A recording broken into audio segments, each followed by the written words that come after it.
Well, you might have received an emergency alert on your cell phone, radio, or TV this afternoon. About 2:18, they went off in every office in the building. Yep. It was part of a national test by FEMA and the FCC. Although these alerts are intended to keep people safe and informed, there are still concerns in some communities about their effectiveness. News 8's Brittany Flowers explains how failing to issue alerts in different languages can lead to fear and confusion.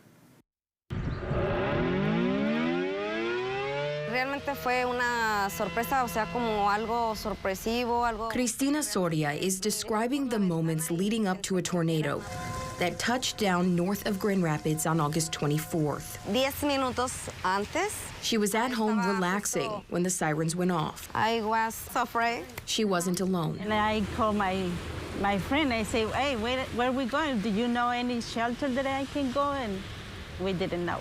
So I was afraid. There's a whole new layer of fear that comes during emergencies when English is not your native language. We have a lot of people that they came and they don't know, they don't speak English a lot, and then probably they are confusing. Have any of you ever experienced a tornado before?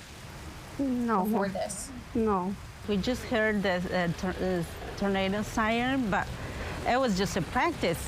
We never expected any tornado close to us, and that's why we don't have any information where to go.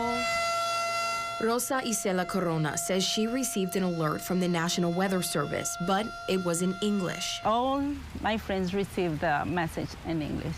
Soria and Beatriz Diaz say they didn't receive any alerts. The city of Grand Rapids has its own emergency alert system through Nixle, but you have to sign up for it. If there is a severe weather warning, a flash flood warning, things like that, tornado warning, it automatically sends out an alert to the phones that are registered for those alerts. Grand Rapids Emergency Management Administrator Allison Ferroli says they have the ability to send out the alerts in Spanish, but it has to be done manually. When the tornado warning sounded, there wasn't enough time to translate. We're working on ways of improving. It's not perfect, and we know that, but we're doing our best to do what we can to continue to grow and to improve and to close those gaps that we have. Another challenge, Ferroli says, is educating people about the system. Currently, just 5% of the city is opted in. National standard is 20% of your population. That's actually gold standard. It is a place that... Corona, Soria, and Diaz say they had no idea the city offered this, adding most of their news comes from two Spanish newspapers, El Informador and El Vocero.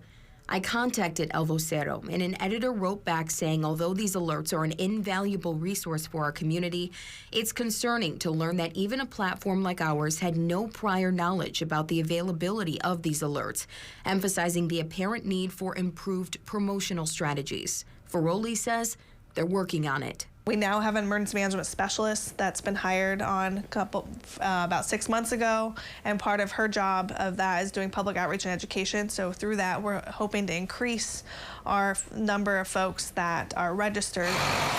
The issue, however, extends far beyond city lines. Following the aftermath of Hurricane Ida, which killed 91 people, New York Attorney General Letitia James wrote a letter to the National Weather Service calling on it to issue weather alerts in all languages commonly spoken in the communities that receive them. This is something that is highly talked about in the emergency management world. The FCC right now is working on reviewing some updates that would include a lot of upgrades around language translation, which is fantastic. In February, the chairwoman of the FCC sent letters to the nation's 9 largest providers of WEA, seeking information on how they can support more languages. It might seem simple, but Ferroli says there's a lot that goes into it. As the federal government works to improve accessibility, so does the city. It's a marathon. It's a crawl, walk, run process on this, so really trying our best to really get connected as much as possible to folks. Reporting in Grand Rapids, Brittany Flowers, News 8.